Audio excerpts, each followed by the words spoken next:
রাজিয়া খান আমিন, রাজিয়া খান আমিন একজন মহিলার নাম। হু যিনি, হু বলতে এখানে রাজিয়া খানকে বোঝাচ্ছে, রিলেটিভ প্রোনাউন। হু জয়েন্ট যিনি যোগ দিয়েছিলেন অ্যাজ হিসেবে, কি হিসেবে? আ ফ্যাকাল্টি মেম্বার, একজন শিক্ষক হিসেবে। ফ্যাকাল্টি শব্দের অর্থ হচ্ছে বিশ্ববিদ্যালয়ের যত শিক্ষক মণ্ডলী রয়েছে, মানে বিশ্ববিদ্যালয়ের সকল শিক্ষককে এক কথায় ফ্যাকাল্টি বলে, ঠিক আছে? ফ্যাকাল্টি। আবার ফ্যাকাল্টি শব্দের অর্থ হচ্ছে শিক্ষক, ঠিক আছে? তো উনি ছিলেন একজন অ্যাজ আ ফ্যাকাল্টি মেম্বার, তিনি একজন শিক্ষক হিসেবে যোগ দিয়েছিলেন কিসে?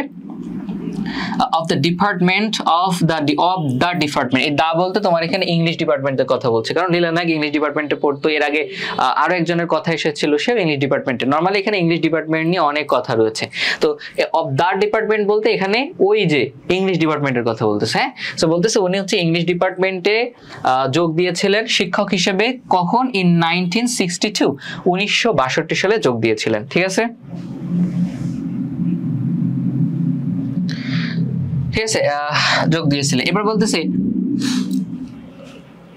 আচ্ছা এখানে তোমার আচ্ছা যোগ দিয়েছিলেন, এখানে একটা জিনিস দেখো, এখানে তো দুইটা কমা আছে না, রাজিয়া খান আমিনের পরে একটা কমা আর একটা কমা, তার মানে মাঝখানে যেটা রয়েছে এটা হচ্ছে অ্যাপোজিটিভ। অ্যাপোজিটিভ কি জানো তোমরা? নাউন প্লাস নাউন, যেটা মানে দ্বিতীয় নাউন প্রথম নাউন সম্পর্কে একটু পরিচয় করিয়ে দেয়, অতিরিক্ত কোনো তথ্য দেয়। তো রাজিয়া খান আমিনকে তার পরিচয় দিচ্ছে, যিনি হচ্ছে ইংলিশ ডিপার্টমেন্টে 1962 সালে যোগ দিয়েছিলেন।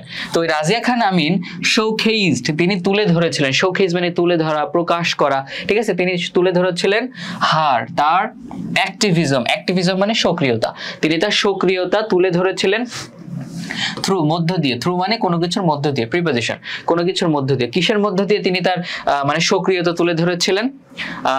রাইটিং, তার লেখালেখি, অ্যান্ড হার কালচারাল, কালচারাল মানে হচ্ছে সাংস্কৃতিক, ইন্টারেস্ট, ইন্টারেস্ট মানে আগ্রহ।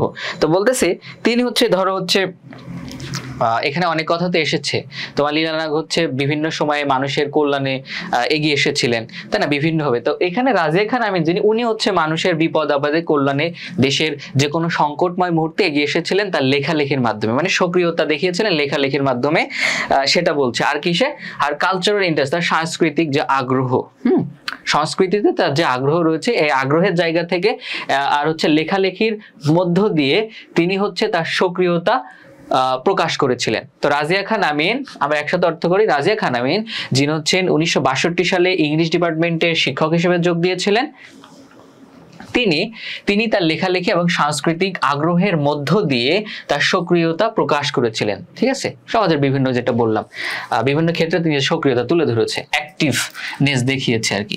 এরপর বলতেছে তিনি হ্যাড কমপ্লিটেড, তিনি হচ্ছে কমপ্লিট করেছিলেন, শেষ করেছিলেন হার বিএ মানে হচ্ছে তোমার ব্যাচেলর অফ আর্টস, ঠিক আছে, মানে স্নাতক।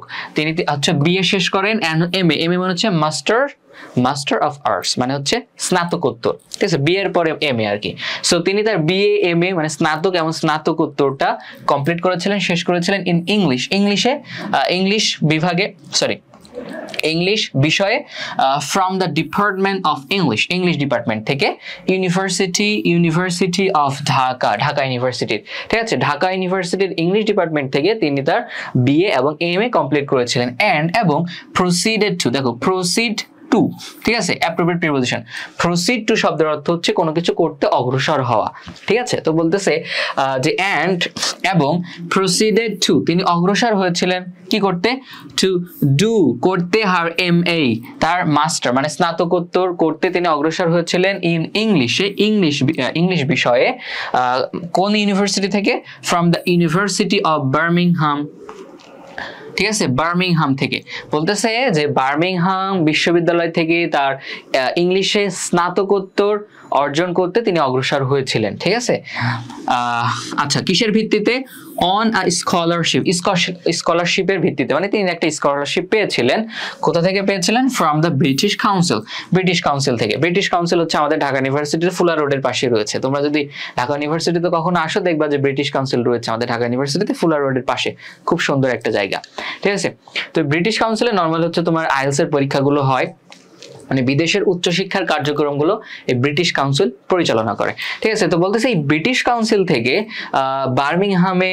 বার্মিংহাম ইউনিভার্সিটি থেকে বার্মিংহাম ইউনিভার্সিটি থেকে ইংলিশ বিষয়ে এমএ করতে তিনি অগ্রসর হয়েছিলেন। মানে প্রথমে হচ্ছে ঢাকা ইউনিভার্সিটি থেকে তিনি হচ্ছে পড়াশোনা করছে আর কি, বিএমএ তো কমপ্লিট করছে ঢাকা ইউনিভার্সিটি থেকে করছে, এরপর হচ্ছে তোমার আবারও মাস্টার্স করার জন্য তিনি বার্মিংহাম ইউনিভার্সিটিতে গিয়েছিলেন পড়ালেখা করার জন্য।